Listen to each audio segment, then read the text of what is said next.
party starting. Yay! Sorry a little bit for the delay to everyone on the stream and everyone also here, but that's just the classic of event production.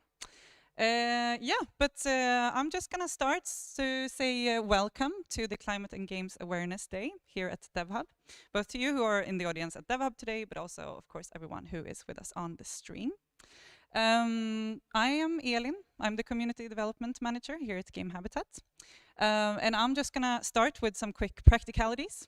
If you need to go to the bathroom, there's in that corner, down the stairs, in the corner down there. And also in a case of emergency, we're gonna guide you to the exits down there. And then also we have an assembly point on the other side of the building, but we will show you all the way in case of emergency. But yeah, I'm gonna just do a short intro of who we are at Game Habitat and also why we're here today. So what is Game Habitat?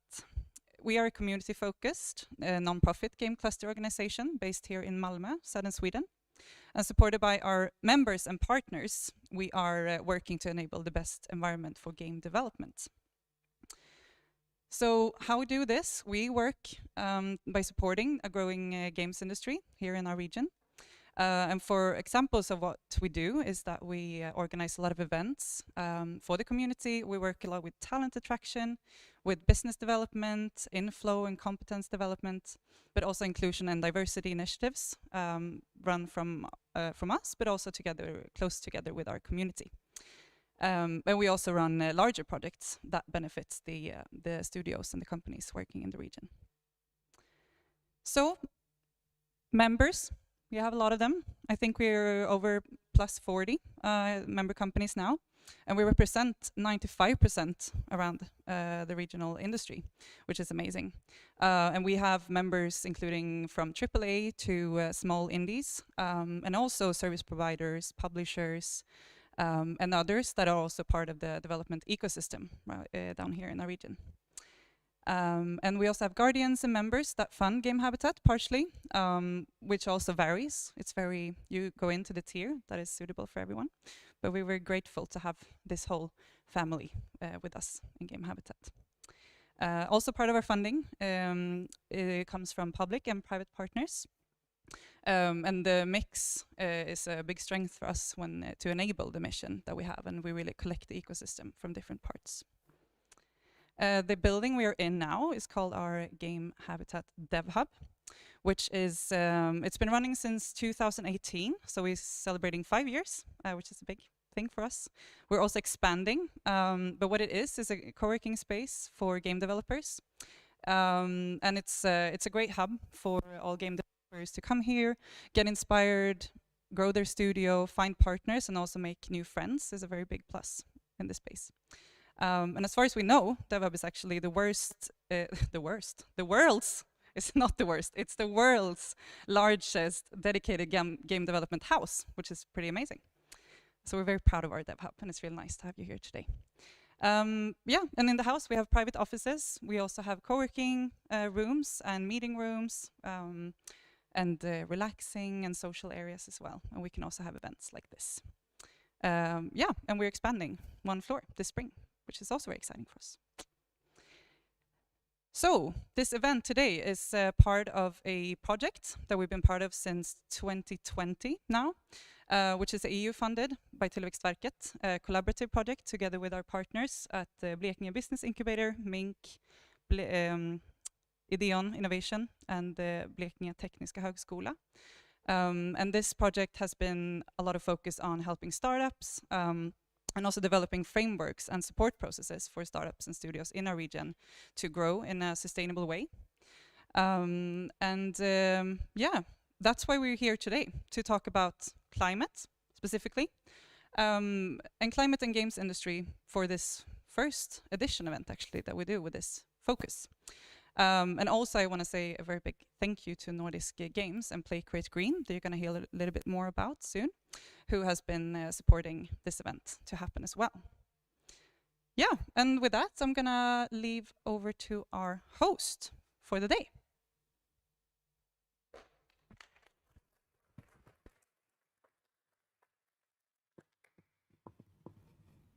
Hello. It's really nice to be here. My name is not Susanne Hodges. If you've met Susanne at some point, you know that I am not her. Susanne is unfortunately sick, so she regrets that she couldn't be here today. So instead, you're stuck with me. My name is Albertina Sparhult. I'm a consultant agile coach and leadership coach. And I work both inside and outside the games industry. But I have a background as a game designer. So games is very close to my heart in many ways. And I'm here to host these sessions that we're having today. Today is about awareness. It's about inspiration. And it's our hope that you will take that with you away from here today, when you leave also, and that we will have some fun together. For those of you who have already started, we hope to provide more power to keep going and some new communities to learn and to share from. We have 2 tracks today. One is community and one is studio. We will have a break in between them. And afterward, around 4, we will also have like an hour of mingling. So you will be able to talk to each other and exchange your thoughts and ideas about what has been discussed today. Sound good? I see nods, makes me happy. With us today, we have some people who are actively working on building communities with a focus on sustainability in connection and with the games industry. We have people who are actively implementing sustainable practices in work life also, which is really interesting. And those who work on gathering data and policies, and some who are trying to save the games industry in 10 weeks. And so let's get started with the first part, which is community. And the focus here is communities for movement and change, initiatives, networks, events, the stories behind the initiatives, and how you and me can get involved. So with that, I would like to welcome our panelists up to the scene here. Yes, where are you? Welcome and have a seat. Make yourself comfortable. Thank you. All right. And I thought it would be best if you could introduce yourself really quickly first. So starting here, maybe. Yeah, hi, I'm Maria. I'm the co-founder and general manager of the Games Forest Club. It's an NGO and we help games companies to reduce their ecological footprint by investing into forest protection and reforestation and do many other things, but yeah. Exciting.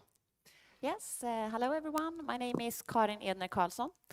I'm here as a part of the steering group of PlayCreateGreen. And PlayCreateGreen is a climate handbook for game companies. And I will talk more about that in a little while. I'm also group sustainability manager at Embracer Group. So that's really what I do. Thank you. Yes. So, hi, I'm Johanna Nylander. I work for the Swedish Games Industry Association. I'm based here in Malmö as well, and I work with policy and data, basically. And also trying to have a perspective of other initiatives in the industry. All right. Thank you so much. Of course, we would like to know more about all of your initiatives. I thought we could start with you, Karin. Okay. If you could just introduce us a little bit more to PlayCreateGreen and also the sustainability work that you do at Embracer. Yes, sure. Thank you. So the journey of PlayCreateGreen actually started in 2019. At Bornholm Game Days, climate change was voted as the most important topic to work with.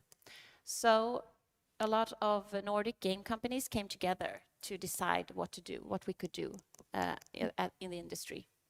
And it actually turned out to be a commitment to Playing for the Planet, the United Nations initiative for the games industry.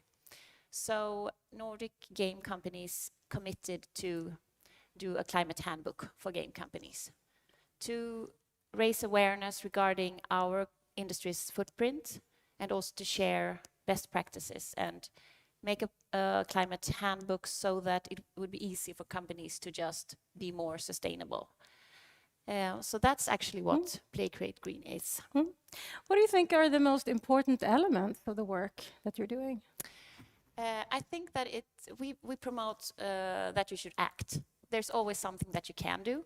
So by looking at our website, you can find things that you can easily change, but also bigger things. And we have tried to both go into like what you can do at the office, but also during game development, and also how you can inspire your players to act. So there are different parts. Yeah. There. Would you like to give us some examples also? Yes, well, I can. We recently posted an article from one of our games. It's called Endling. I'm not sure if you know about it, but it's about a fox family trying to survive in a polluted world. So it's a fox mom with her cubs, and it's really emotional to play that game. And they have gotten a lot of reactions, very positive reactions, that it's about the climate situation, but also an exciting game to play.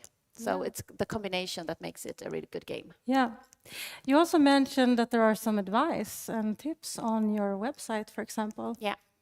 What can we find there? If we visit? Well, a lot of them are about reducing your climate footprint, how and what to think about, like changing to renewable energy. It might be the easiest thing to do. But anything else? Think about your traveling, commuting. I'm not a game developer, so those technical details, I think you have to go into the website and look at that. That's okay. I'm being nosy. I know. That's good. But all right, let's switch a little bit to Johanna. You are the chief of analytics at Dataspelsbranschen, right? Yes.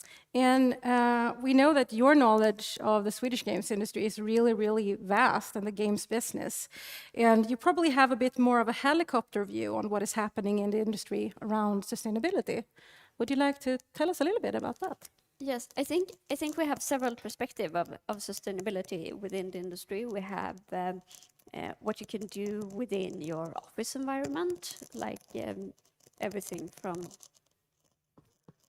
Oh, okay, I will do like this. Thank you for pointing that out. No, so you have everything like that's the same for every office building, or how you what food you eat, like how you handle your waste, how to travel, things like that. And then you have everything involved within game development, like how effective you're creating your games, if you can do anything on the programming side, if it's energy efficient, when you do downloads, things like that. And it's also part of the PlayCreateGreen handbook.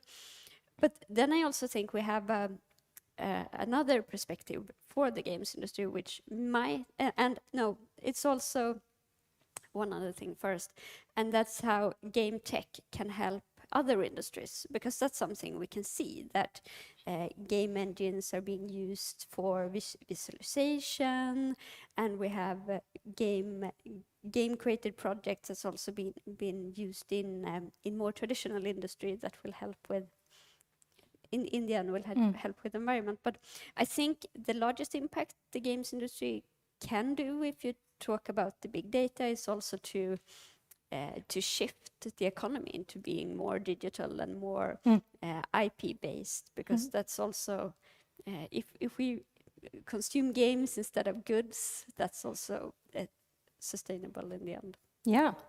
And do you track the initiatives that exists in terms of sustainability?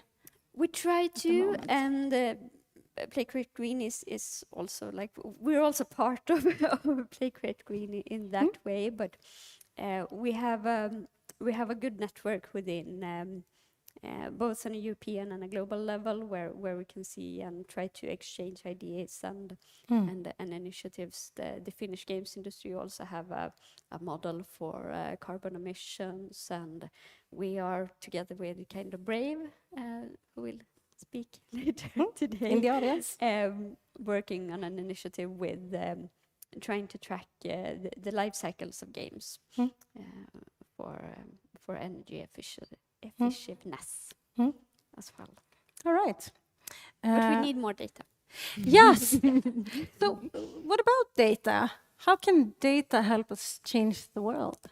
No, but I think we can't really. It's hard to affect anything if you don't know where we are today. Okay. And to be able to actually measure and to compare is always really important. And I think we are getting better on that. But still, there's a lot to do, and we don't know enough because there's still so many different ways to calculate as well. Yeah.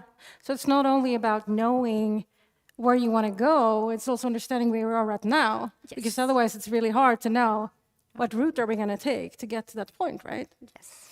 All right. I will jump a little bit now here. We're going to jump a little bit between you. To Maria, could you give us more of an intro to the Games Forest Club? What is it and how did it start? So basically what we try to do is we try to connect the studios and their communities and employees with nature, with forests. Because many times if companies figure out their footprint, they reduce, then they come to this question of, okay, how do I offset my carbon footprint?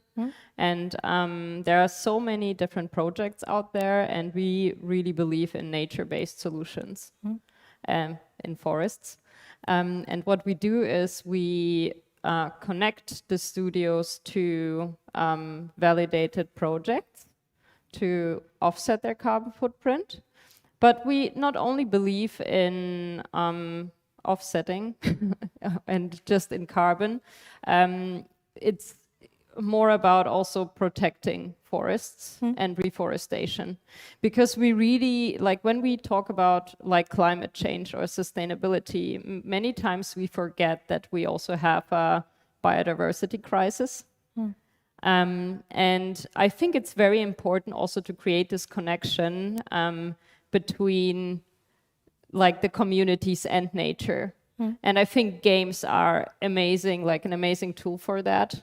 And games, in what way? In that way that it's a medium which makes you experience things and it makes you take decisions. We need a political change when we talk about climate change. And this political change can only come with more people being aware and making the right decisions. And like in a gameplay, I mean, the studios know it themselves better. Like already small things can make a change and make people more aware or think about, So basically, games as a tool to help us create awareness. Yes. Yeah. I see you nodding a little bit. Do you agree? I agree. I mean, we reach so many people across the world through our games, like the biggest media ever. So we also have a responsibility, I think, to also use it to create more awareness across the world. Do you feel the same? Yeah, of course, it's one of the ways we can change. But not every game will do that, and not every game should do it. And it's also so much depending on what type of game it is. I think it's a game like Endling is a really good example of that, and we've seen other games as well. But it's also, I don't think, it's also important to not have too much or get think it will affect people too much, because it's also, you need to have the right story for it, and you need to have the right game for it. Okay, so the right timing, the right story, and choosing where you focus, maybe. Yeah, I think so. Maybe like one thing to add on that, like there is a lot of ad space in games, especially when like in mobile games. So many times, like we don't have to think complicated. Like we don't have to create games about climate change. It can be like small things which can be implemented, which don't need a lot of time and yeah, especially like development time, or you don't need to change your game completely. It can be just like, yeah, small things. And to give you some perspective also, the Games Forest Club protects 1,417,703 square feet today. And to have something to compare that to, Sweden is 438,574 square feet, and Denmark is almost 43,000. So the Games Forest Club covers a really big area. Yeah, it's because like it was with the help of all of our like members and associates. Like one huge chunk of this area is also the area which Pelimetsa protected. It's another initiative in Finland, which is a very great initiative where like I think over 50 companies came together and invested over 500,000 into forest protection. Yeah.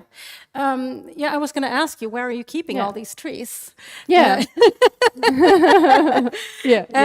But what would you say is your main takeaway from getting all these companies aboard? My main takeaway is that people want to do something good. We just need to organize and find easy ways to do something good. And I mean, as said, like for us, it's like forests, because we really believe like they can store carbon, but they also help biodiversity. And it's also very important to make it transparent and get all the communities involved. So that's why, because you were asking where are all these trees, on our platform you can see where exactly each company protected the pieces, where the trees are, and how much they invested. So very easy. That's pretty cool, I think. Yeah. I have a question for all of you. How can we get more involved in the initiatives that exists today, in your opinion? I can start. Yeah. Well, as for PlayCreateGreen, we really want more supporters. And there are different ways to become a supporter. There are levels of funding, if you would like to do it as a company, for example. But there's also a way to just be an ambassador. You could support us with your time to do something, to create an article for the website, or to do some research or something. That's something you can just do without any funding or so, but you can also, as a company, be part of the PlayCreateGreen.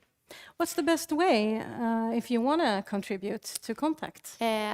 I think through the website, there's a contact for there, or you can just catch me here today. Take the opportunity. What about Johanna? Do you want to add the best way to get involved? No, but there is, of course, a bunch of existing projects which I think you definitely should support. I also think it's good to, if you have your own company, to take a look at what you're doing at the moment, and what's your company's biggest impact, both when it comes to the players and the games and the studio, and maybe start looking into data. Start looking into the data. But so you know what you do. Where is a good point to start if you want to do that? I think there is a bunch of guides where both at PlayCreateGreen, for example. Yeah. All right. That's probably where I should All right. start. So tips for getting started also. Yeah. And if I just can add about data, because we are now in the process of gathering the data for Embracer Group. And we have over 130 game studios and even more companies when it comes to other within entertainment as board games, and we have films and so on. So it's a huge project with a digital platform with 200 companies entering their data. And it's quite challenging, finding out business travel for all the employees. We're over 16,000 people now in the group. So what we have done this year, because we realized the last years that they needed a lot of support, and it was a lot of errors in the data. So we had to reach out to a lot of them afterwards. So now we have online support when they are submitting the data to get more correct data. So it's can be challenging, but it's really worth it, because how would you otherwise know what's most material to work with and where your impact is, so that you put your resources in the right place? Yeah. I can also see that you exude enthusiasm. I'm when you also start excited talking about data. Yes, yes, I can see it. And just to say that it's not just climate data, of course. It's data regarding employee well-being and those things. You should also gather data regarding the broader sustainability area. Why? Because I believe that we have to work with all the different parts of sustainability. So the people working in our companies, they are very important for our products, of course, and their well-being, of course, and the products and the content and everything is connected. I can see both Johanna and Maria nodding Okay, wisely. good. Maria, do you want to add something? I mean, you can support Swedish forests today right away by just donating. There will be like a little thing going on there. So this is something what you can do like right away, and you can help grow the game habitat forest. So this is something, and of course also like as a company, if you want to create your own forest, you can also talk to me. But in the end, I really think it's important to get the conversation going with your employees, because raising awareness will help to create a political change. And in the long run, this is what needs to happen. And like our attitude towards nature needs just to change. So, yeah. What should our attitude to nature be like? It's not just a resource. I mean, and nature we need nature. It's not the other way around, but like really understanding it, that when we talk about climate change, it's like really about the existence of whole life on Earth. Like, because I think a lot of people don't understand what might happen when we don't reach the 1.5 degree. Like, and I don't want to, I think everyone knows the data. I don't want to be, but there are fun ways to make a change, and we really need to make a change. Final question from me. From me personally, what does it give you to do this work? Want to start? Yeah. Okay, I mean, I love it. it's just because, I do basically business development for nature, for forests, and it's great to get this positive feedback from the people, but also like see what it does like for nature. So it's the best job I ever had. Yeah. Like, yeah. Fine. I would say that, I mean, we are, if not, well, the most creative industry in the world, I would say. So being part of moving the industry in the right direction really excites me a lot. So I'm also part of a working group within ISFE, the European Software Federation of Europe. Yes, so Dataspel. Thank you, Johanna. The European, in their environmental group. And it's so interesting to talk to the other industry peers about these challenges and how we can together, everyone wants to work together. So when we sit together and try to find out what we could do. And I think that game developers could come up with great solutions. The fact that people want to work together, what do you think it says about us? That you're great people. No, but it is an industry where you want to. that's my take anyway. All right. And if I can just add also, like you said, it's not going to work if we don't do it together. Yeah. So we are now committed to the science-based target to really also set a standard for our group to have everyone sign off to make this happen. So. Johanna. So the games industry is the most fun industry to work in, both because of the people, but also because games are so much fun. And also, if people were playing games instead of watching stream movies and TVs or buying physical goods, we would save the environment because it's much more eco-friendly to play games. And on that note, I think we do have some time for questions. Also, thank you so much. Thank you. Yeah. Thank you. And let's see, do we have some questions in the audience? Yes, in the back. We will run with the mic with you. For you, I mean. Yes, so we're all focusing a lot on the ecological environment. How about games that focus on the social environment, the social SDGs, for example, or the sustainability principles? How do you work with that and working with games as change management and nudging in that sense? So working with games as a tool for making people change. Yeah. Yeah. I mean, they're with the inequality goals and more focus on that. Anyone want to answer?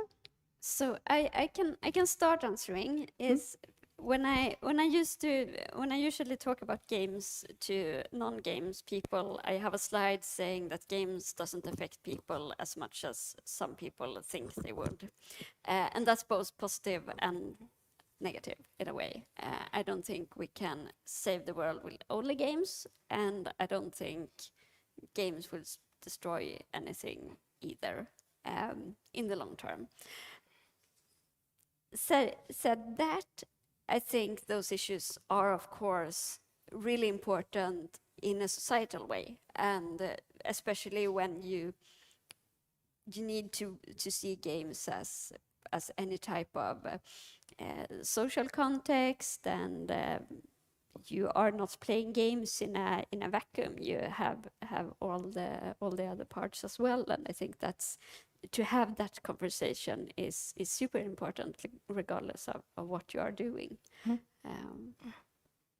right. Yes. Would any of you also like to chip in?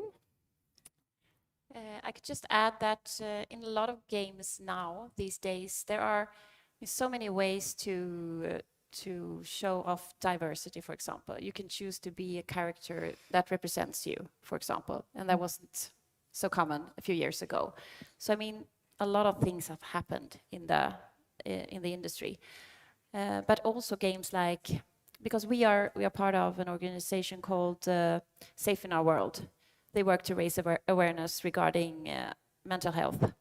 And it's something that is quite common within our industry for employees. So they have also gathered like games that can make you feel better if you are suffering from mental health issues, for example. So there are many things you can learn through a game and that could help you.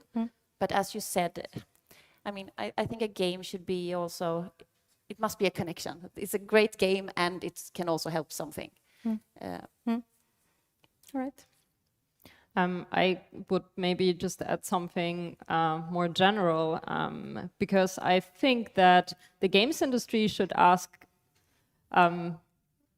that, like, you have this huge reach and every game is political. Like, a lot of people say, yeah, it's like art, but like every art is political. So I think no matter what game you make, you push an agenda without, like, it doesn't matter if you do it like on purpose or not, but you are political. You cannot not be political. So being aware of it and being aware of the responsibility which comes with that. I think this is important for sustainability, but also like for all the social topics. Yeah. Yeah. More questions? Over there in the back also. Hi, Alex here. So, Joanna, you said how can other industries really use the power that we have now in Sweden and this region to create games for other industries? I have a personal kind of interest of trying to get game developers to do things, but they're very occupied these days by developing their own games. So I would be interesting to see how can other industries kind of get the knowledge and get those kind of games out to other industries. That's a very tricky question, especially since we are lacking people in the games industry, and we need to be 25,000 more the coming 10 years to keep up the growth. I think hopefully we have places like this where we can learn and exchange knowledge, even like especially in that area between the games industry and other industries. But I also see that we have more game companies who are broadening out and have some other focus. Maybe it's not the same companies as the ones who are creating AAA games, but still we have the knowledge here, and I think it's growing. I also especially see that we have like the game tech is really diversifying, and game engines are being used in completely different spaces, and that's positive as well. So yeah, maybe it's not the answer you wanted, but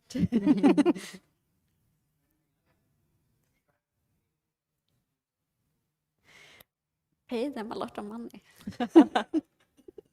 Usually works.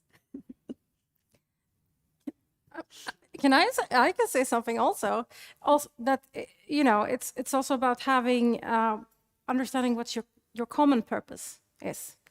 So what can you do together and what can we do together, to get that common motivation. So what's in it for you and me, I think, as well.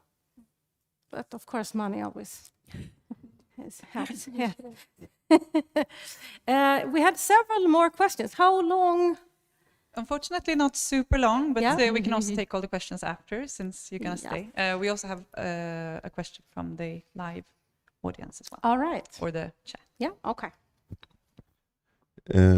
I'm wondering how much of this is a funding problem, speaking of money. Would it help? How much of help would it be if the games industry took, for example, 1% of its profits into these kinds of initiatives? Would it make a difference, or this is not a financing issue? We are not really structured so that it would help to have a lot of funding within PlayCreateGreen as it is right now. Maybe then it should be something else and evolve somehow. But so I'm not really sure. There are already some initiatives where the industry puts in quite a lot of money, actually, like the Playing for the Planet. So there are things being done there, great things, like a lot of research, for example. That is something that we need. More research on what our industry has, what's the impact and how can we work with that. And for the gaming industry, we have our most emissions in scope 3, where it's the use of sold products. Because even if then playing digital games is more climate friendly than doing a lot of other things, it still has an impact, of course. So having smarter solutions and smarter consoles and so on. And that's also usually it's usually good business to do that sort of efficiency work, I think, as well. But yeah, I think in general, games research is something that really lacks funding on a public scale today. So better games research could be really, really useful. Especially, I also think that non-industry funded games funding would be nice to have more independent funding as well. And maybe for initiatives like maybe in the back, had in mind. Maria, do you want to add something? Yeah, I mean, so we have 16 different projects which are like validated, which need funding, and it would help like right away.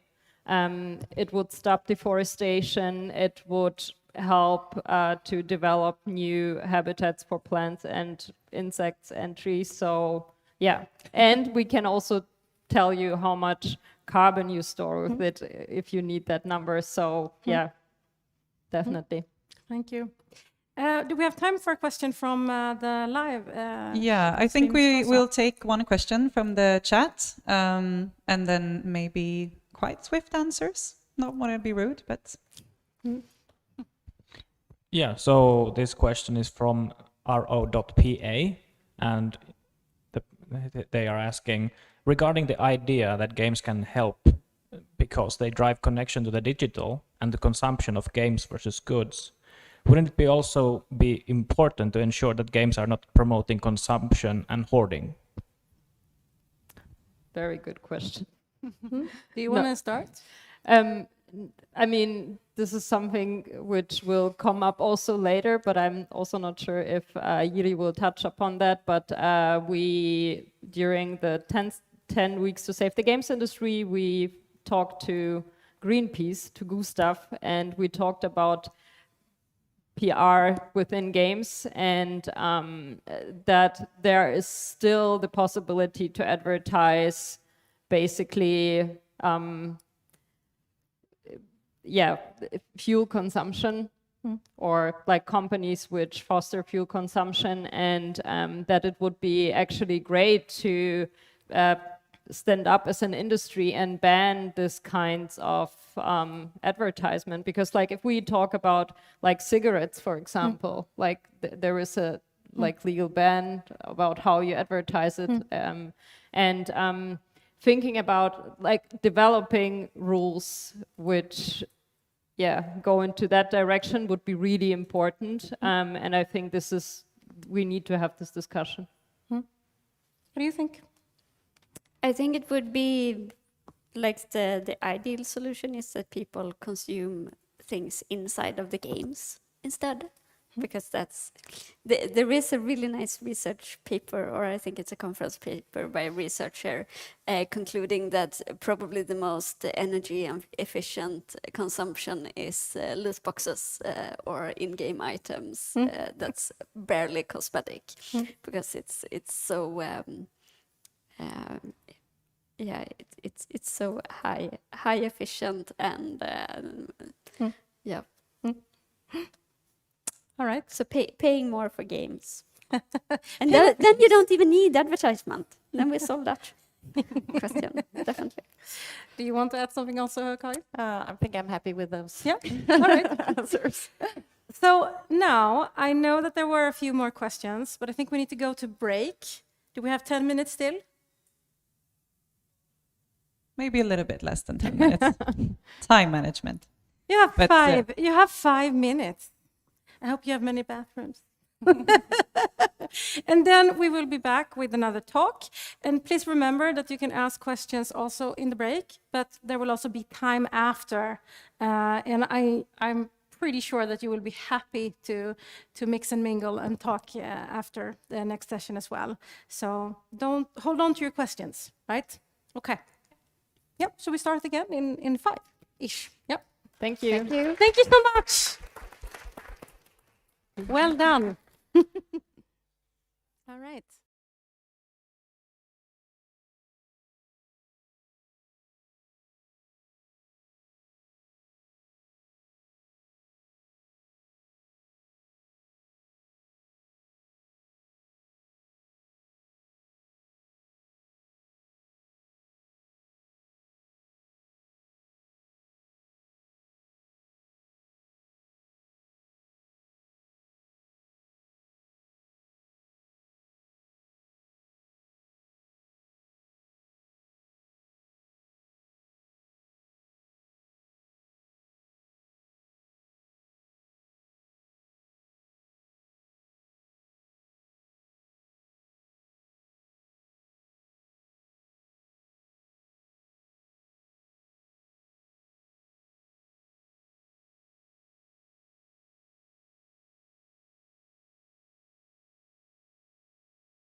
Holy crap.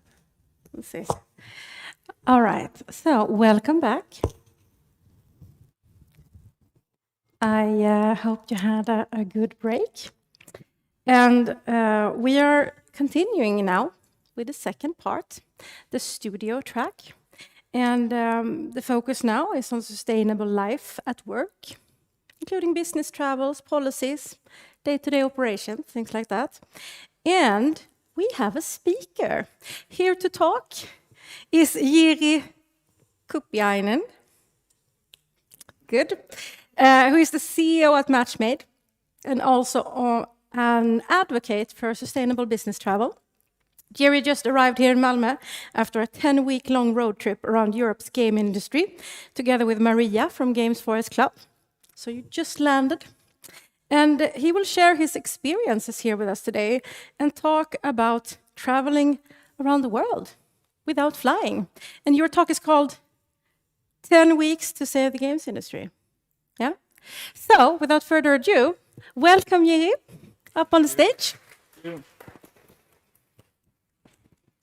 How's the mic? Mic seems to work. Maybe I should start with a content warning. I have a habit of cursing, so if that's a problem, then you should maybe grow up. Yeah, my name is Jiri. That's obviously a Finnish name, so for me it's an extra big honor to be invited to Sweden to talk. This happens rarely, so it's pretty great to be here.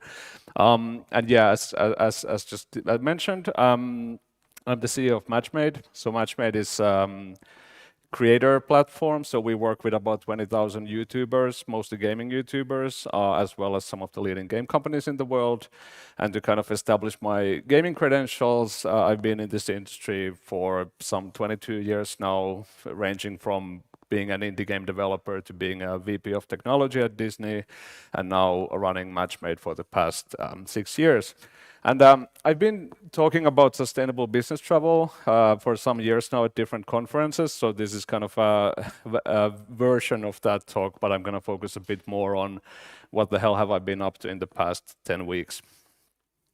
So to get the kind of obvious out of the way, I do not think that the future of doing business or the future of business travel is whatever the hell Mark is up to with his metaverse. Like, I'm a big believer in kind of building real connections with people, and I really think that business relations are in the end always built on mutual trust, and the way to really establish that is to go where people are, go to the sauna, get drunk, do whatever you need to do to actually get to know them. So I really believe and I really hope that even on this warming planet, we are able to continue traveling and meeting partners all around the world. But also I recognize that the way we do it today in the games industry is absolutely not sustainable. So I've been trying to explore ways to kind of keep this circus running while not hopefully destroying the planet that we are all relying on. And to kind of establish my climate criminal credentials, I used to be a very, very, very heavy business flyer.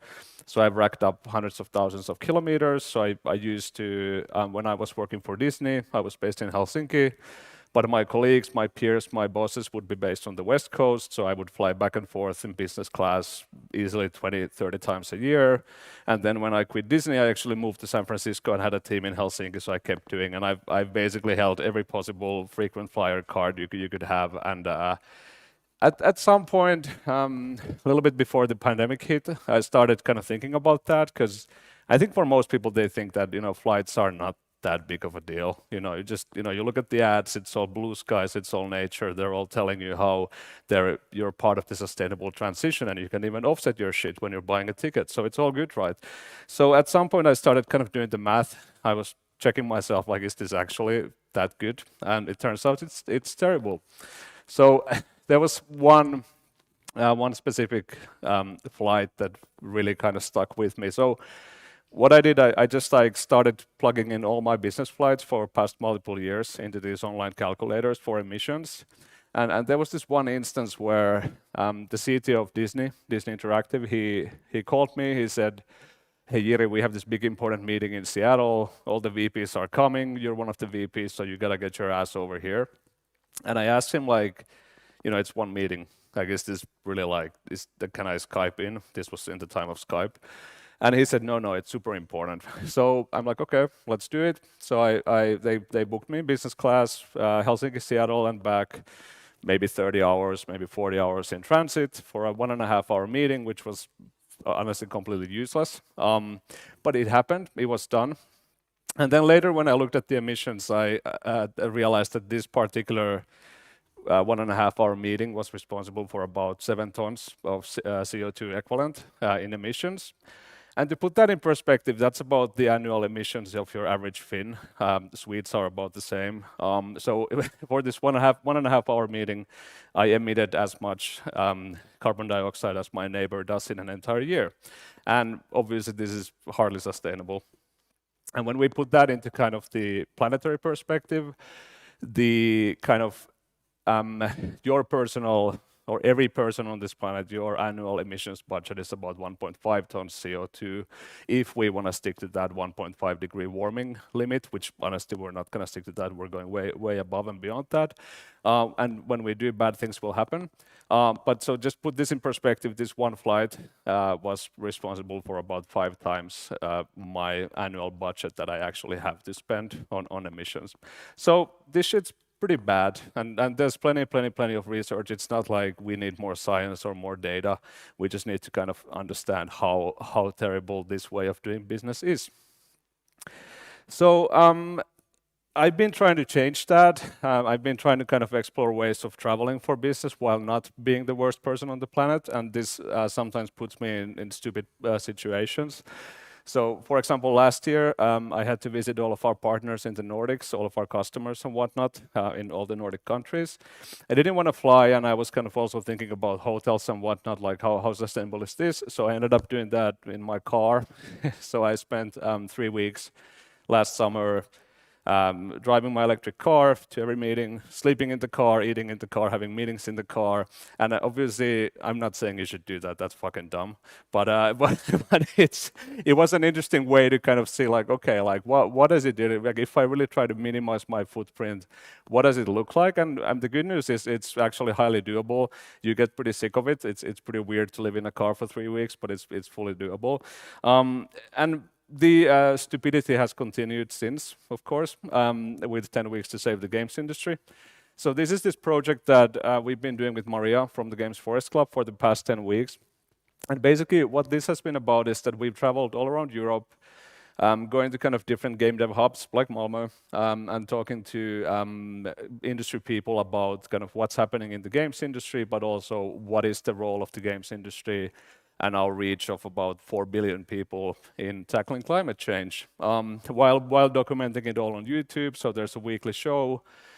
We just posted the most recent episode just a couple of hours ago, and while also trying to do our day job. So it's kind of this like human experiment / travel show / bunch of interviews with really high profile people in the industry.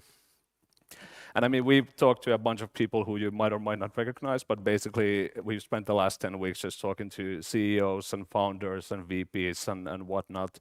And on one hand, just talking about all the changes in our industry, but then on the other hand, asking them, what the hell are we going to do about this mess that we're in? The kind of unfortunate thing is that I don't think we as an industry have any idea what our role is. And the kind of hard work of digesting all the answers starts once we get back to Berlin on Friday. So for now, I'll just talk a little bit more about the experience of doing this trip, and then you feel free to ask about all the interviews and whatnot. And so to give you the numbers, this has been about 14,000 kilometers, all done mostly by train, some by bus, some by ferry. We've been to about 25 different cities, interviewed about 40 people, maybe expecting to get about 15 episodes out of all this thing. But as you can see, the itinerary is kind of skewing heavily towards northern, western, central Europe, and we mostly skip the Balkans, for example, and there's a very good reason for that, which I'll explain. So anyway, 10 weeks on the road, carrying my goddamn super heavy backpack and all the recording gear around Europe. How was that? I think there's a few things that go into making that work. The easiest one is just don't have a family.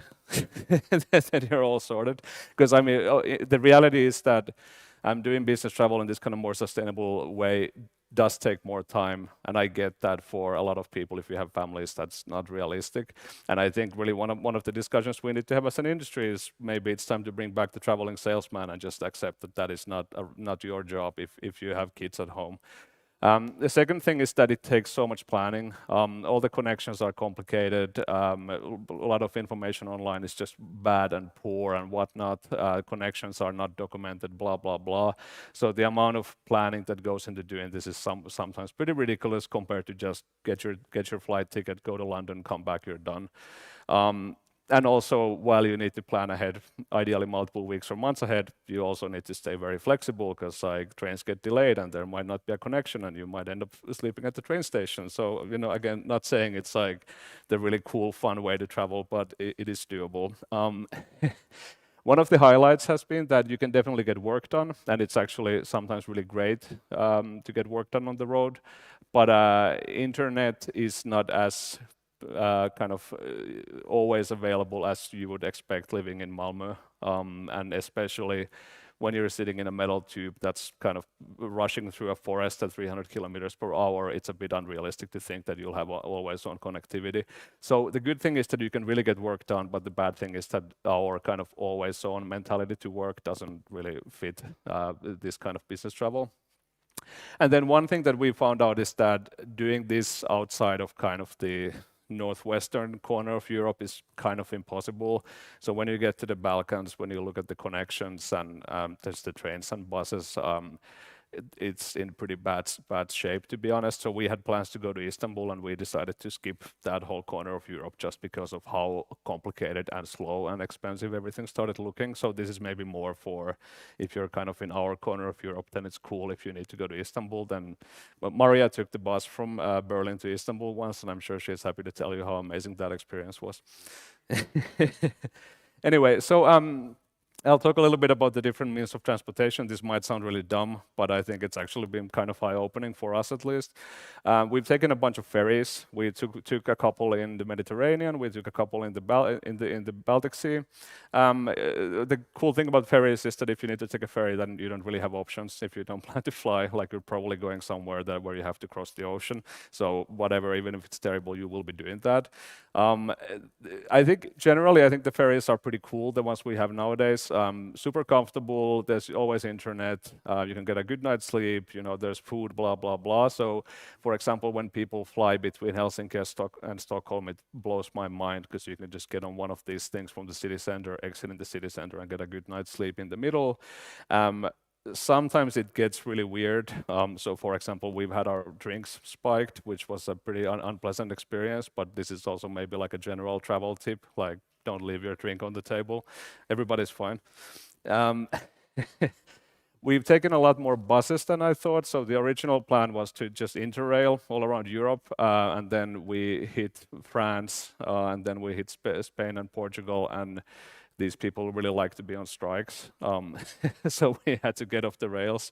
But this has been the biggest surprise to me. So with companies like Flixbus, the modern European long-distance bus networks are insanely good. You can get a connection from anywhere to anywhere, and it's dirt cheap. So for us, even if you have an Interrail ticket, you often still need to get like a supplement for a seat reservation. So you have a free train travel. It's not actually true. You need to always pay for the high-speed rail. But oftentimes, getting the Flixbus ticket is actually still cheaper than just the seat reservation on the train companies. So it's really like embarrassingly low priced. And you know, my idea of bus travel comes from the 90s, you know, early 90s in borderline Soviet Finland. And, you know, so I'm expecting like diesel fumes and a really bad time. But actually the modern buses, like they're kind of cool. Like it's very comfortable. There's air conditioning. There's a toilet that actually works. Even has toilet paper usually. So it's way easier to get work done on these things that you would expect. And I mean, so most of our YouTube show has been actually edited on the bus. And if you can do that, then I'm sure there's many other kinds of work that you can do. The downside is that these are sometimes very long bus rides, and there's usually very little breaks. There's no food. So for example, we took a bus from Bialystok in Poland to Tallinn. That was 13 hours.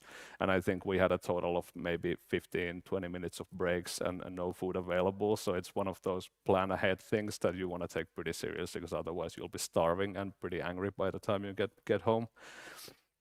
And then the trains. So one really good thing we have going on in Europe today is the high-speed rail network, which is mind-blowingly good. So the modern trains are so comfortable.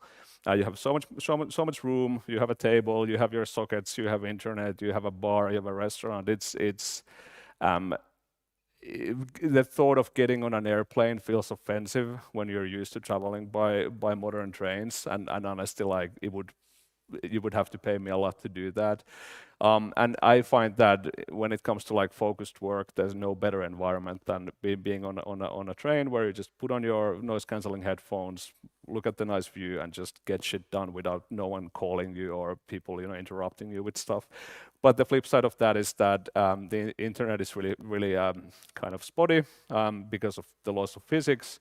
So in today's kind of world where we just all of our files are in Google Drive and all the discussions are on Slack and whatnot, it's hard to get work done if your job requires that. So you have to plan ahead again. And yeah, one thing is that this is pretty expensive. Like again, like so many times, like I mean, for us it would have been cheaper to just do this trip by plane. But of course, then there's the emissions cost and the kind of long-term damage that causes.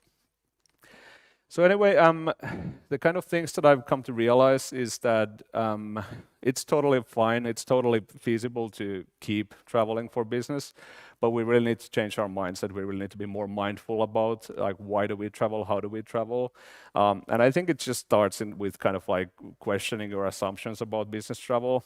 And I think the main thing is to just get rid of this notion that business travel means rushing to the airport, getting through security, rushing to the plane, sitting in this cramped, terrible space for 2 hours, then rushing. And I instead understand that if you're doing this by train, like you mostly just have uninterrupted stretches of time in a comfortable environment. So you don't, even if you think that, oh, it's going to take me 3 hours longer to take the train, it doesn't feel like it, and you will be way more productive than if you spend those 3 hours at the office and then rush to the airport, etc., etc. And this comes with the kind of respect for this focus time that I think we have lost in work nowadays. And one thing that really like keeps giving on this trip is the fact that we've kind of built this world where you fly to London, you fly to Paris, you go to an event, you go back. But the reality is that most people in our industry, they don't go to these events. And now with COVID, people have spread out, people are everywhere. So we've been able to, I was able to visit Tencent, where our contact is based in Nice in France. They don't have big gaming conferences or studios there. We were able to go to Göteborg, which again is not like a gaming hub, but we have Gustav, who runs marketing for Greenpeace, is based there. And these side trips just become so easy to do when you're traveling over land, whereas if you're flying, then fuck you, like what are you gonna do? You're gonna jump out of the plane. And I think like on the kind of more hippie side of things, like going back to the idea that it's about genuine connections with people. I really think that when you travel over land, you see the landscape change, you see the buildings change, you hear the language change, you are so much more rooted in the place where you arrive, and this makes like a way bigger difference than you would think when it comes to building a connection with the people there. And it's one of those things that you can't quantify it, but you feel it when you get off the train station and you walk to your meeting. You know where you are and you kind of understand a bit about it before you meet your contact there. And then finally, I think we have this kind of weird Protestant work culture where it should all be suffering. So, if you're traveling, then it should be hell. And at least like for this trip, for example, like we went to Sardinia. We didn't go to Sardinia because it's a gaming hub. We went there because it was kind of on the way and we could. And no time was lost. We were able to work throughout the whole thing, but also we got to see Sardinia. So I think it's also kind of a mental shift in saying that, hey, like even if you're on a business trip, it's kind of cool to enjoy the privilege you have that you're able to travel like this. So to hopefully leave you with something a little bit more actionable than this, whatever this ramble was, there are some discussions that I think every company should have and everybody should have with themselves. And it really starts with just questioning that basic assumption that, of course, we fly. And this is a discussion we're having at Matchweight, where we basically were saying that, well, by default, no one's flying. Like that's the answer if someone thinks about visiting a customer. And if you think you need to fly, then that's the exception, and you need to really justify why you need to fly instead of taking your time and travel there slowly. Same thing with who actually needs to travel. We see companies sending, a couple of extra people to GDC as a reward, but hey, here you go, here's, 15 tons more of CO2 in the atmosphere because somebody had to be rewarded. Like, that is dumb. And I think for most companies, like, you can cut your delegation down to half of what it is and still get the same work done. And newsflash, if you cut your delegation down to half, you've cut your emissions down to half. So this is usually the most actionable thing you can do. Then there's just this whole like planning aspects of really like, instead of thinking of travel as this like one-off jump in, jump out, you start thinking in terms of journeys.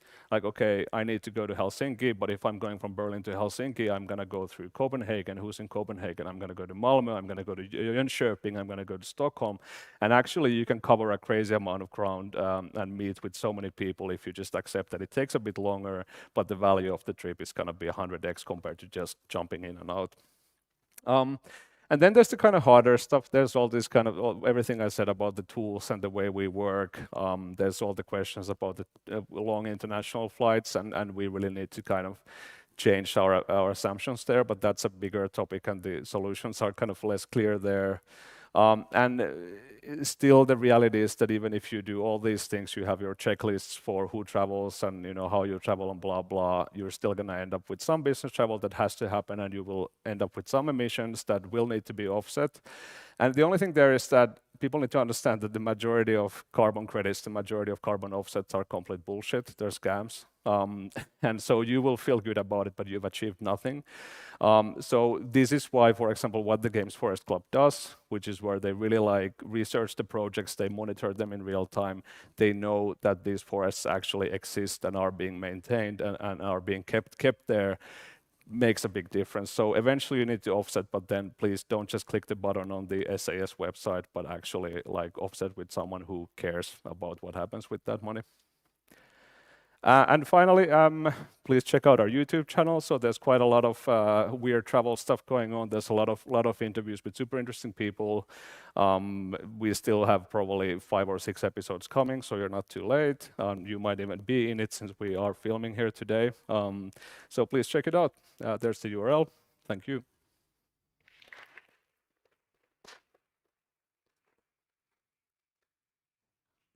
I do think we have some time for questions for Nice. Jiri. Yeah. Do we have any in the audience? No? Oh, that always feels bad. Yes. Yeah. So what type of experience would you say you can give people to create this change? For you, I believe it was kind of blame, right? I mean, that was your... But now you've done this and your transaction, but how can you find an experience where you can inspire people to do this kind of change? Yeah, I mean, of course, like I like to start with the I'm a climate criminal thing. It feels like it's like an AA club thing. But I mean, one thing we're trying to show with the show is that it's actually a lot of fun. And this is like, it feels like a stupid thing to say that, oh, like business travel can be fun, but like I think business travel can be fun. And maybe that's the kind of thing that people need to hear who are on this like conference track and whatnot. But I mean, I think in the end, it's one of those things that I think it's a lot more humane way to travel. Like, I really think that for me as a person, I'm less of a mess now that I'm not on that, endless, airport lounge circuit. Like, it's really like, it's better for you as an individual. It is significantly better for the planet, and it is a way to build new connections. So, I like to be kind of negative when I do my little talks, but like what we're trying to show with the YouTube thing is that this is actually pretty cool. I think we have another question over there. Yeah, so it was super inspiring what you said. Something I'm really thinking about is that we have a lot of tips to do something with the climate individually, but something that I'm thinking about what you're saying is that this is something that companies should be aware of to promote for their staff and actually tell them how to do. so that, big companies actually take responsibility. Have you thought about how to promote that so that they can help sort of spread this? Yeah, I mean, again, I guess I believe in like leading by example, and I mean, we're not a huge company, but we are still like a company that's operating for 7 years now, and me taking the time to do this and show it to my team that look like I'm able to get my work done while I'm traveling makes it easier for them to say that, you know what, like I want to try that as well. So and I mean, of course, we go to a lot of gaming conferences, we give these talks, we share the experiences, and basically I'm trying to call out the bullshit of business leaders when they say that they're too busy or their company is somehow special, because like my experience is that this is absolutely completely doable, and it's a little bit more expensive, but it's most of the kind of objections are not valid. So I just want to show that in a way. And I mean, every time a CEO tells me that they travel to this conference by train, that feels good to me, because I know that now their entire team is looking at that and maybe feeling a bit guilty about their flights. Setting a good example. What about questions from the stream? Do we have any online questions? No. No, not at the moment. More questions in the room?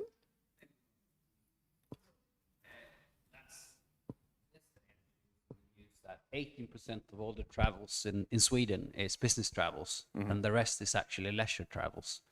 Do you have any ideas how you also could affect, by leading by example, by doing the business, also by doing this as a family, if you're saying, or as a traveling person?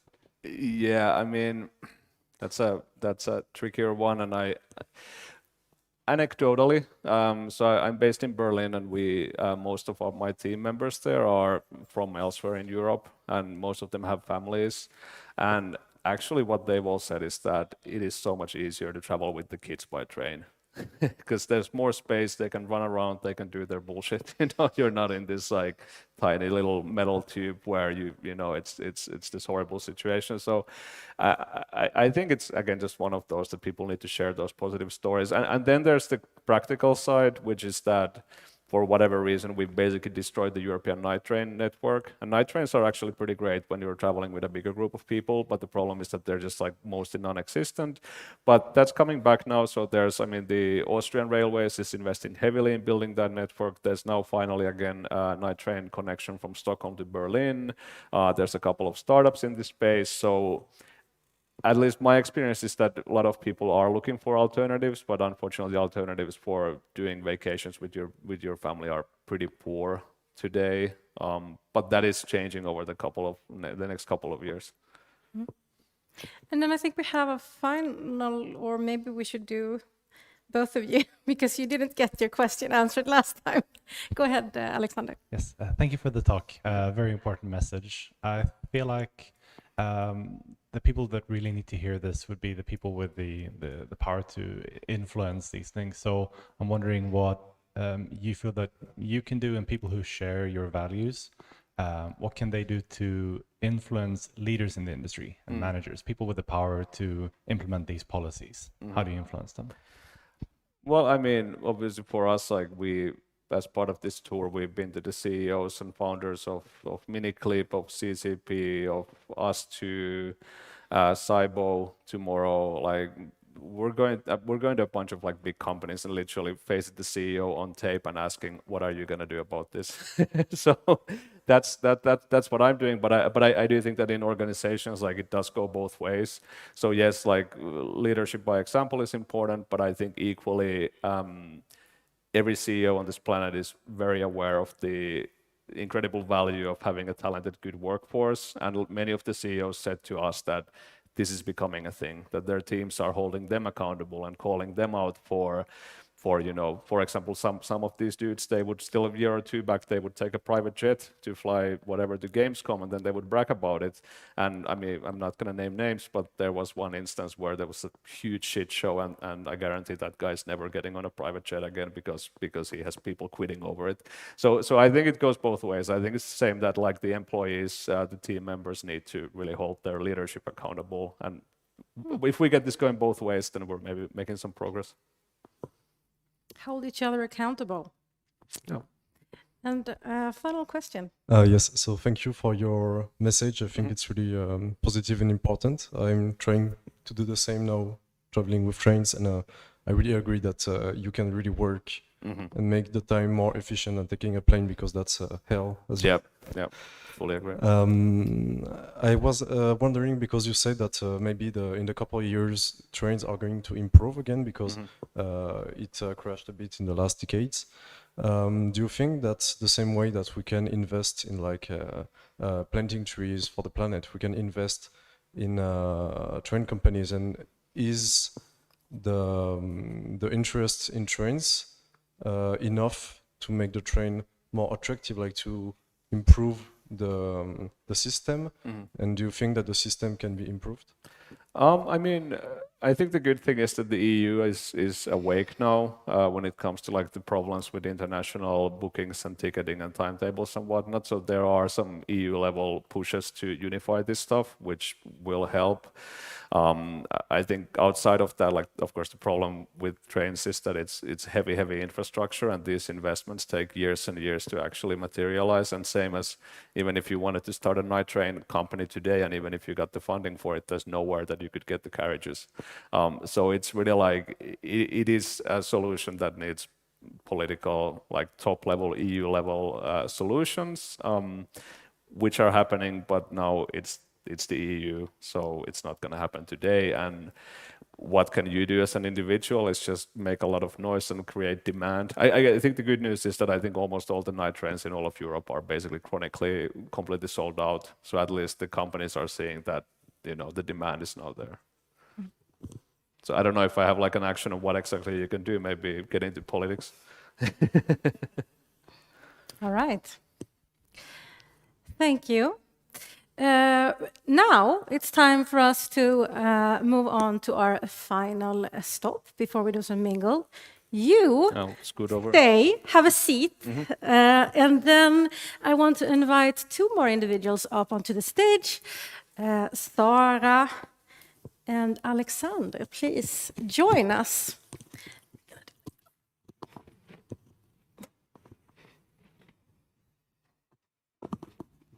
And they need their mics. That is what's happening now. Just give them a couple of seconds. You can take the time to stretch a little bit, maybe, if you've been sitting down a lot. Yes.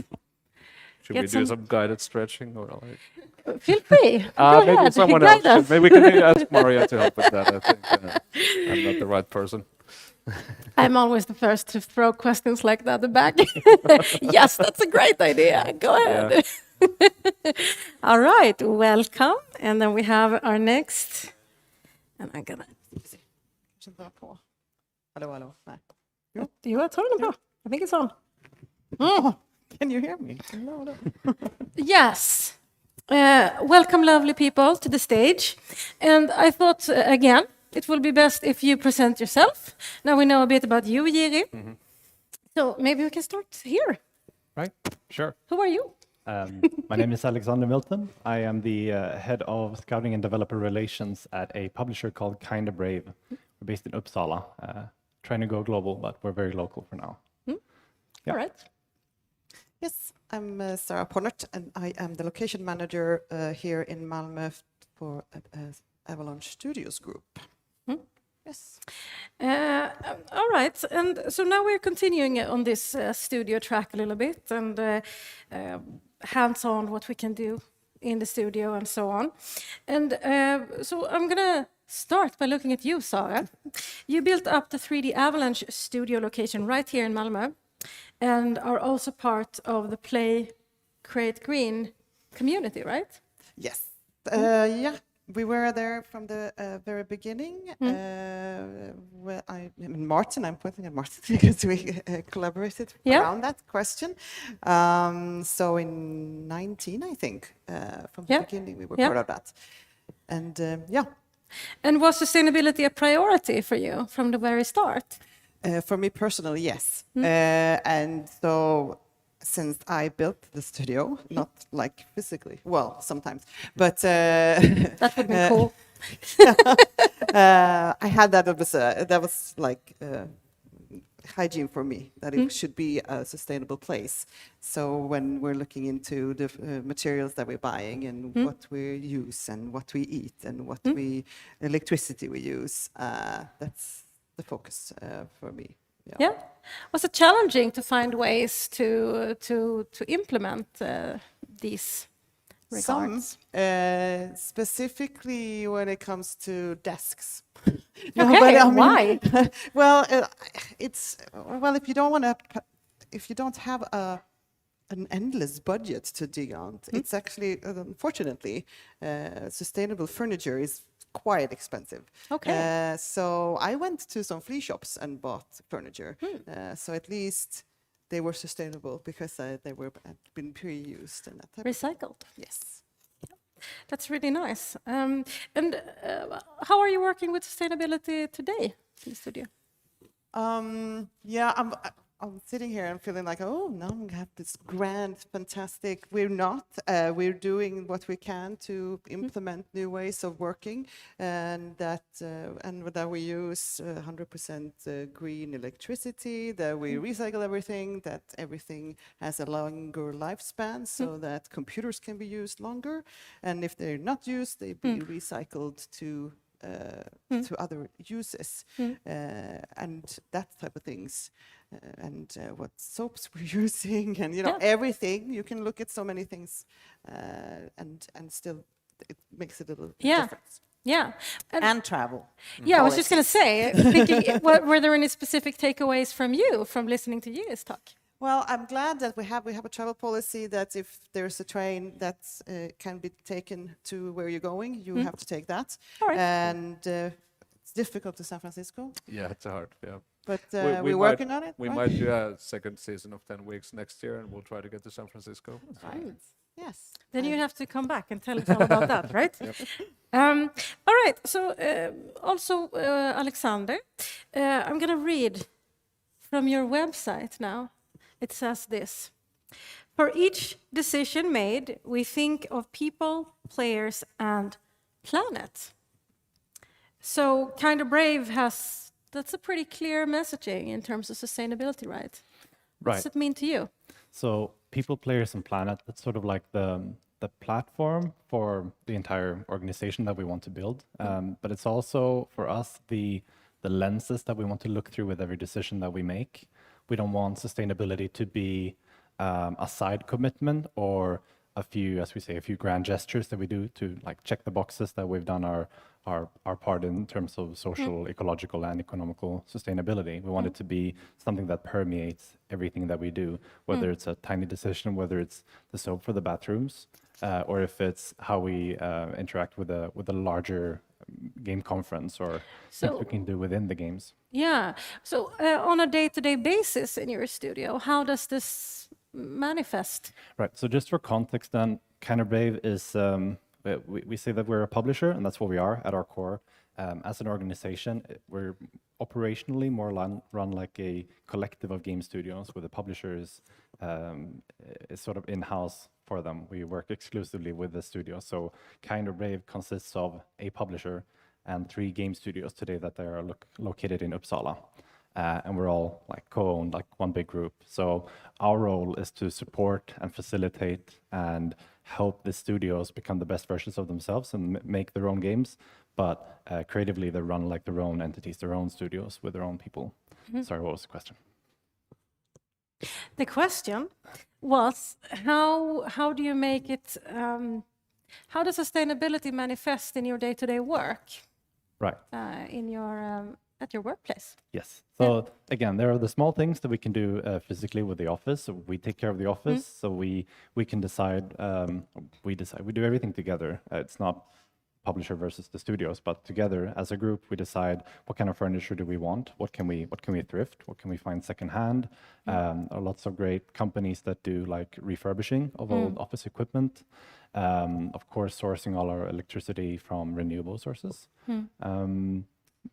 Picking good partners for services, technical support, making sure that not only are they an ecological option, but also a socially sustainable option that gives fair wages and work opportunities for their employees. So we're not just deferring pain to someone else. It could be all of the bigger commitments that we do, the grand gestures as well. They tie into everything. It's things like making sure that the studios themselves are educated in the topics of employee rights, making sure that they have good information about representation and norms. We have a mandatory LGBTQI or diversity certification for managers in each studio, as well as the organization itself. Okay. It's like one of the big things that we're very proud of that we did last year. Okay, so mandatory. Yeah, we want to be very hands-off with the studios, making sure that they can run things their own way, but we do have a few requirements, and that is diversity or LGBTQI training. Okay, wow, for instance. it's impressive. It sounds like this has become part of your DNA and part of your culture in a big way as a studio.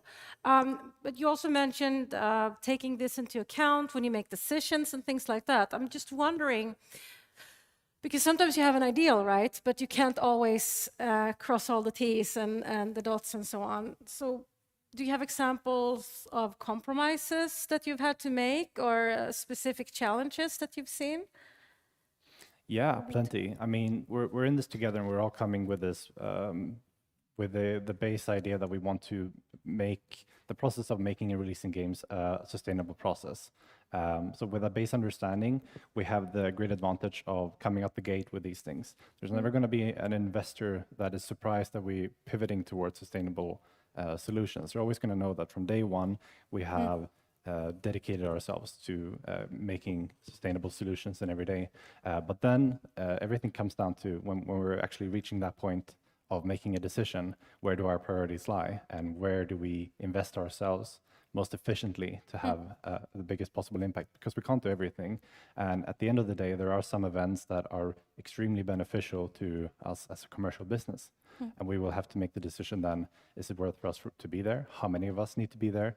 Can we travel there by train or ferry or car rather than flying? And if we do fly, how can we optimize that journey? Always looking at ways to reduce the impact that we have to the minimal point, because we can't be fully zero. We can't.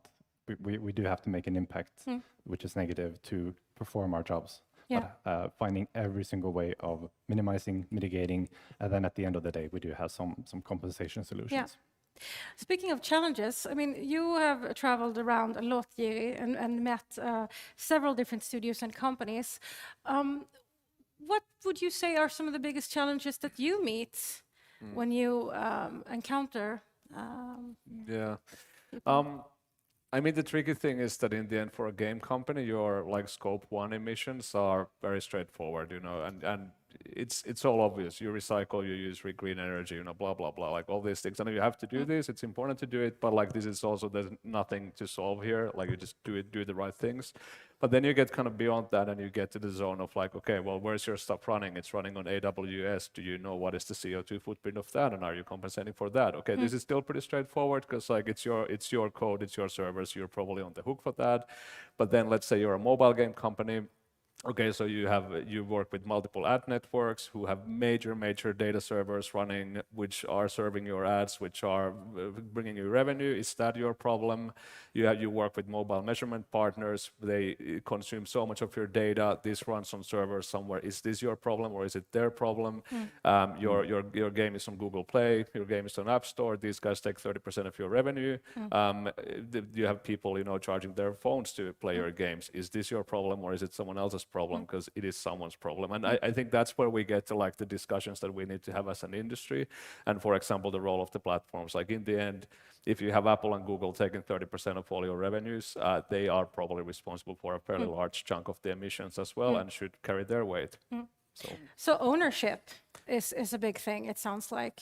What do you think is needed to overcome that sort of obstacle? And feel free to chip in, any of you. It's a tricky one, because we were looking at our secondary scope, and that's like, well, that's good to know. And then it's like, well, we can't what are we going to do about that? Because that's what we own or living on, and that's why we make games, so people play them. And now we looked at like, okay, so they played this game for that amount of time in these countries, and that creates this type of money. Like, oh, what? Okay, great. So, like, how can we? Yeah, that's quite a lot. That's quite a lot, and it was like, okay, and we're happy that's a lot because that's what pays my bills. No, but it's just it's a tricky one. But I think it's something like, I mean, of course, us as the gaming companies, we need to get our own houses in order first before we can call anyone else out. But I think that we do need to put pressure, for example, on the platforms and say that in the end, it's your devices, it's your 30% cut. Like, show us that you're doing as much as we are. And this comes down to gaming company leadership, you know, getting together and making the case to these platforms. Yeah. I see you're nodding also, Alexander. Yeah, definitely. I feel like we could spend hours just talking about the GHG protocol and like the standards for actually reporting. And you hear us talking about scopes. This is relating to the standardized form of global warming potential and CO2 equivalent reporting for companies. I feel like that on its own could be slightly more accessible for maybe smaller companies. Oh yeah. We have one person in our little organization that's working full-time only with these types of reporting and insight, and he's the one who should be here today. So I'm interim sustainability manager just for the day, and he knows a lot more about it. Thank you so much. Yeah. It's all confidence, zero knowledge. I'm just struggling, but that protocol itself could be more available to the smaller companies. It shouldn't be that hard to get that level of insight that is so valuable, because as you say, when you start reporting and you do it correctly, when you find all the actual data for what the impact is of your organization, that's when you see all the areas where you could improve. Switching out soap, having water-saving taps, all of that is great. Everything you do that is a step in the positive direction has an impact. That is perfect. But at the end of the day, if you realize that you're scraping the surface of something that's less than 1% of your impact, when you could maybe make relatively small technical implementations into your game that will save millions of watt hours of power at the consumer level, that's when you see where you can actually have a difference, which is the scope 3 then. So yeah, looking at the scope 3, which is something we're doing as well, working together with the developers to find ways of implementing something we want to look at is a green mode, so something that is opt-in for the player. They can make a conscious decision to limit the power consumption of their game. So we're not forcing them, but we're incentivizing them. You get a little achievement. Incentivizing. Yes. If you agree to suspend operations when you're pausing the game and lowering the frame rate, lowering the intensity of your screen, the small things that will sort of like cut the tip off the total power consumption of your gaming. Because at the end of the day, it's very power intensive, although relative to other forms of culture, it's not as bad, but there's still a lot we can do. Doesn't mean we sit down and do nothing just because there is somebody that is doing worse. Exactly. Right? That's not how we want to do things. In your sustainability report, you write, Kinda Brave's very foundation is to be an alternative to traditional indie development and publishing focused on sustainability. What does that mean? It means a lot of things. It's all these lenses that we're applying, all the ways that we're thinking about the process of making games. It's very, it's a lot of like financial thought behind that. It's a lot of social sustainability that goes into that. But of course, the climate aspects is also a large part of that. It's kind of like we want to be the organic equivalent of our peers within the industry, both for the developers, but also for the end consumer, seeing that we want people to associate a Kinda Brave game with something that is accessible, non-discriminatory, something that is taking responsibility for the impact that we have as an organization, and we want the developers to see that in the same way. Financially, that's the whole model of working with acquisitions and co-ownership in the group, the collective aspects of running an organization democratically, but still with a clear hierarchy.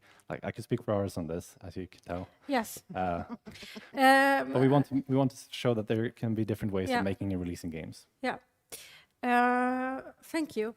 I'm thinking about the importance of leadership in all of this. How important is it? And, you know, how do you get people on board? What do you think, Susanne? Like you're saying, just leading by doing. doing things that are in the right direction, showing that it's possible, and just inspire to do better choices, I guess. How do you do that? By doing so? No, but I don't know. No, but I think sometimes it might be that we need policies that say that we just take trains, that, for example, and just have take it exactly, and just buy the things or not buy. In some cases. Yeah, do you want to chip in? I mean, I think I made it clear that I believe in leading from the front, and I think every CEO I think people are getting the fact that their employees, their future employees, truly care. So I think this will be on every CEO's agenda very soon, if it isn't today. So I'm not like super worried about at least about the message being there soon. But what I am curious is to see whether game company CEOs have the balls to go to Apple, for example, and say that, okay, now it's your turn, because that would be true leadership.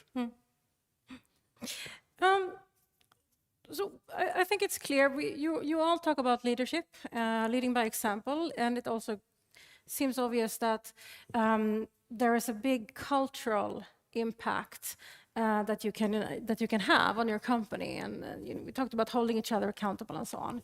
So if I do have a studio or a company, small or big, and I want to take a first step to create that kind of culture, what could that look like? Do you want to answer? Sure.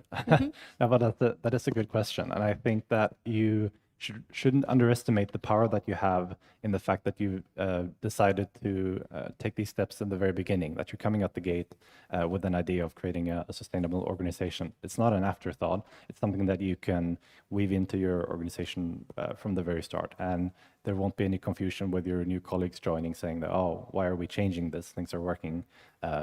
Because the understanding is from the beginning that we want to have these changes in from the first place.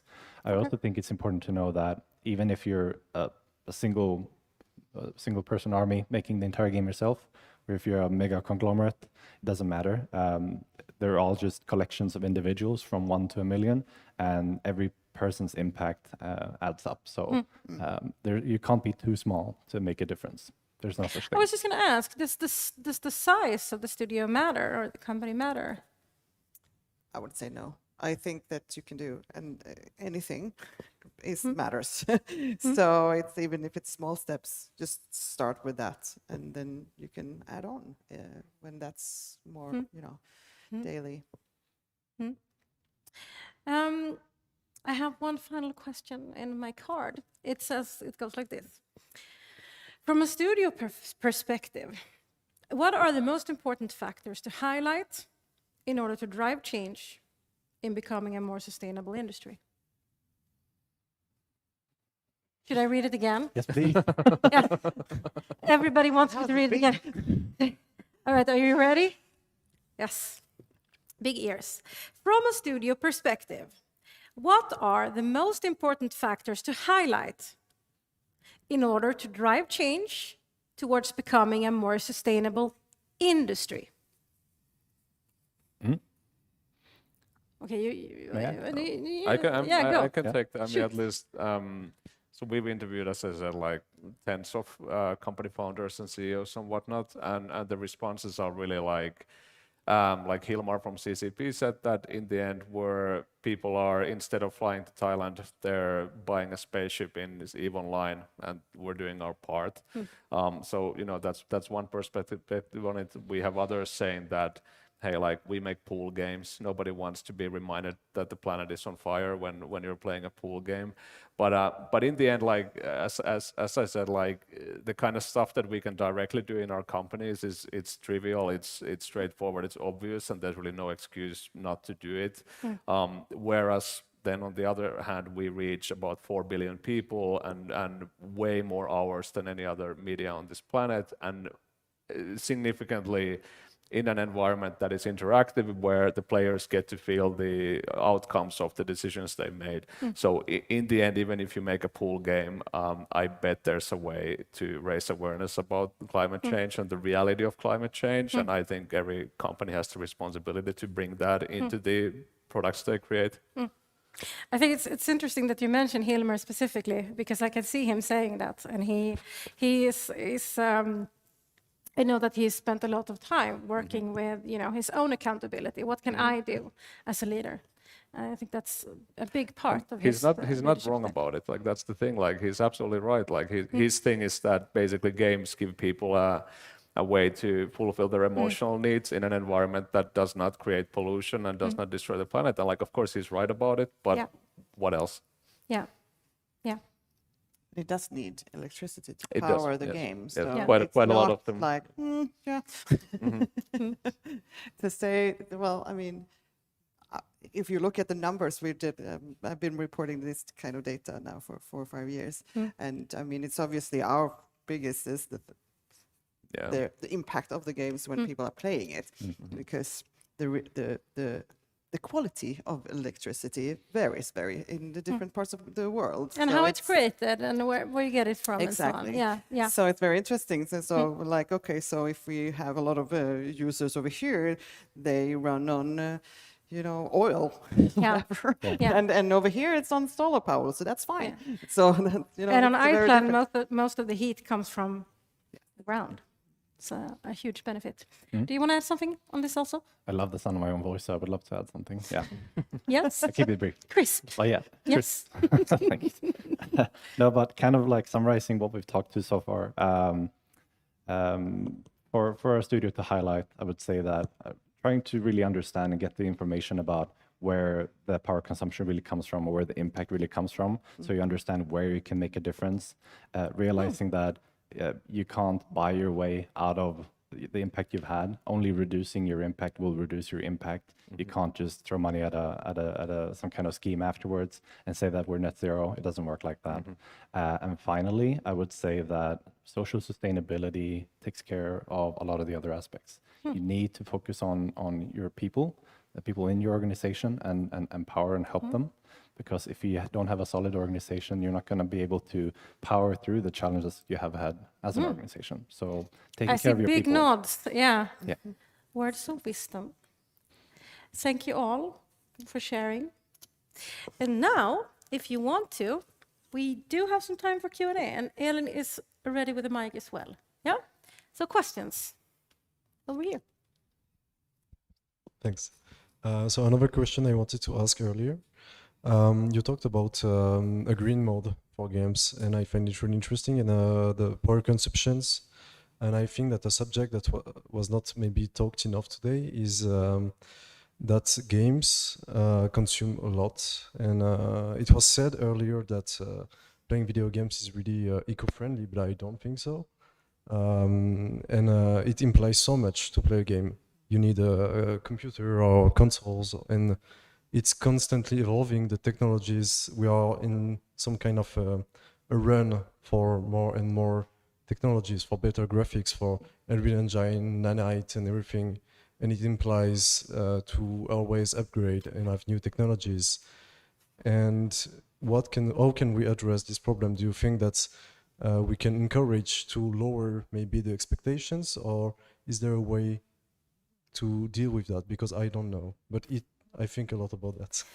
So, not unsurprisingly, we have Johanna, who made the statement originally. So if it's okay with you, we will let Johanna in, because I think she wants to say something. Yes, so you actually don't need a computer to play video games now. You can play it on your phone, and with your phone it's much more eco-friendly as well. So depending on what you play on is also an issue.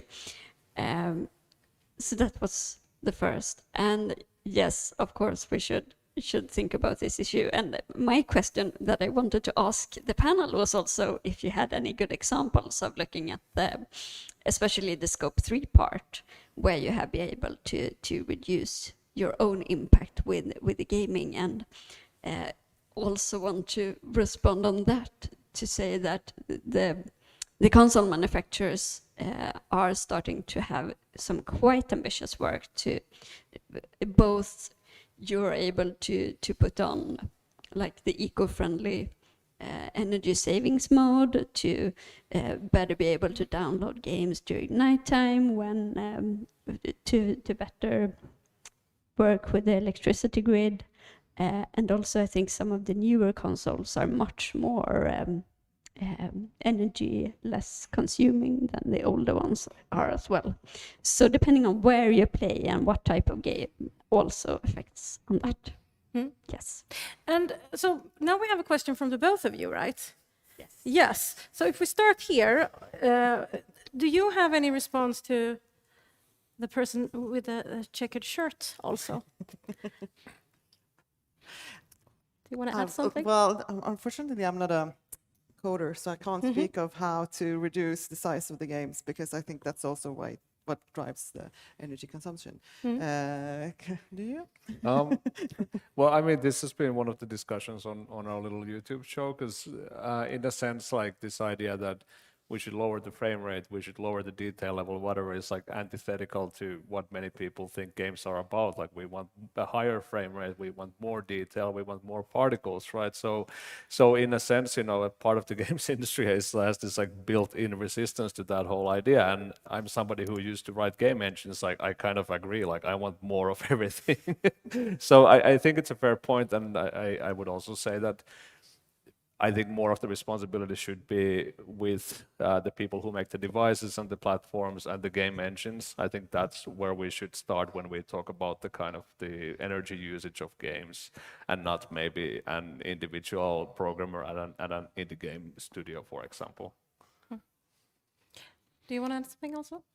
I mean, from a much larger perspective, there's nothing we need with video games to survive like physiologically.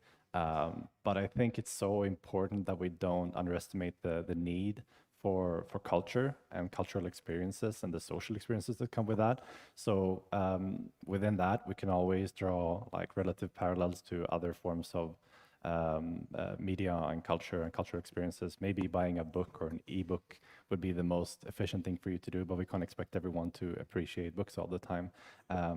I don't know if like the cinema industry is under the same scrutiny, but they probably should be. And I'm not trying to defer focus here at all. But there's definitely a lot to be said about the impact of the games industry and games consumption, because that's where we see most of the power being consumed. We have to also appreciate the impact of producing hardware, the hexafluorides used in components for computers and screens. There are things that we can do and as developers, but there's more people can do as consumers. So I think just raising awareness of that is very important for everyone, so that everyone can be part of that greater change. If hardware producers were to look for alternative solutions that are less energy or CO2 or global warming friendly. Yeah, well, yeah, or global warming potential lowering processes in the manufacturing, et cetera. And I think that I think that the changes that we see on the hardware industry from like console creators, that they're creating more energy efficient solutions. That's an example of change being made thanks to a greater knowledge of the dilemma and the discussions being had. Thank you. And you had a reply, Johanna, but I think you also had a question, or?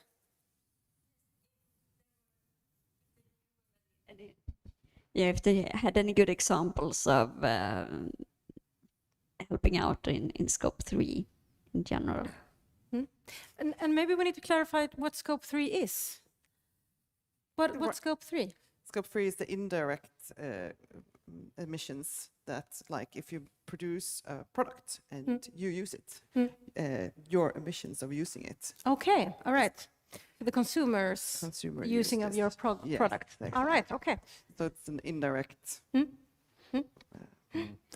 mean, there's some initiatives to at least help calculate that footprint. So I mean, of course, from AWS, you can literally go to the dashboard and you can download a report of your server's CO2 footprint or whatever. I'm not sure how it's calculated or how accurate it is, but it is there.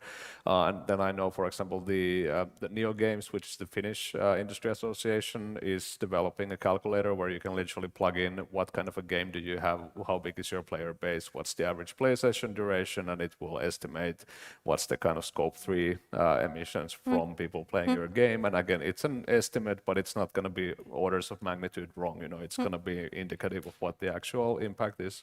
And the biggest challenge there is we don't have any data on what the power sources are for the people playing the games.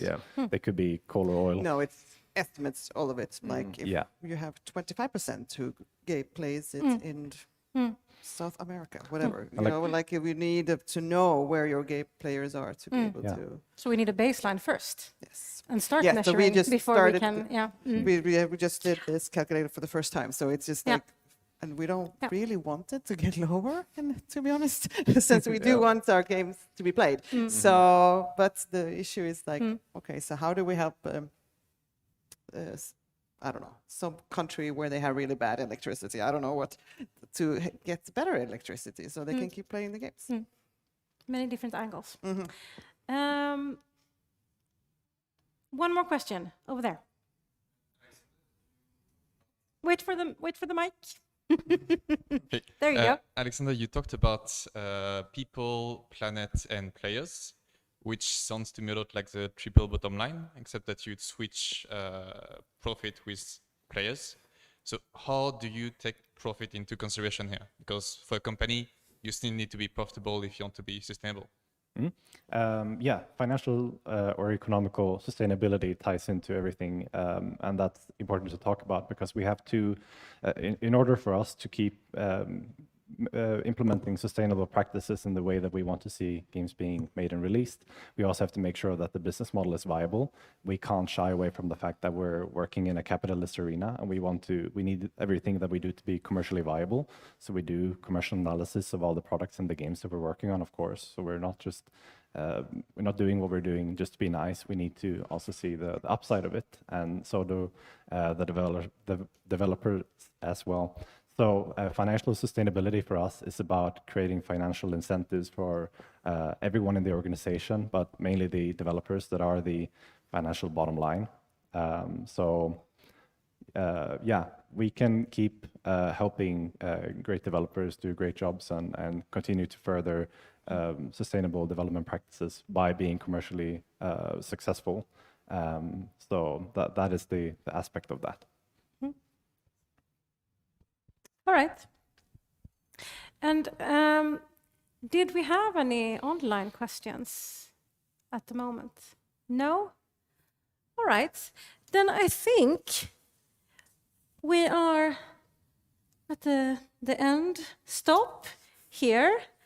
I want to thank you so much for contributing with your thoughts and perspective and wisdom. Same for the other panelists. And also to everyone who is here, of course, because you came and you care and you want to make a difference, right? And to our hosts. So yeah, with that, a big applause, I think. And do you want to say something also, Elin? Yeah, I just wanted to say thank you and do a short outro with not so much actually, just thank you so much for being here and for joining us from all the different places you came from and sharing your ideas and experiences. And yeah, thank everyone who's been on the stream as well. And of course to you who came and walked us through the day. It's been really inspiring and it's really nice to do this for the first time. I'm feeling very positive and inspired. And of course also, Nina, where are you? There you are. Thanks again to Nordisk Games and PlayCreateGreen for helping us out with the event. So yeah, there's going to be some mingle and some food after. I hope you want to stay. We also have the Games Forest Club. We have actually a little forest down there, so you're welcome to have a look what it's about if you want to donate to the project as well. We also, if you have any feedback, you can use the wall here. by the PlayCreateGreen roll-up as well, to just share some ideas or thoughts or feedback for today. And yeah, hope to see you again soon. Thank you.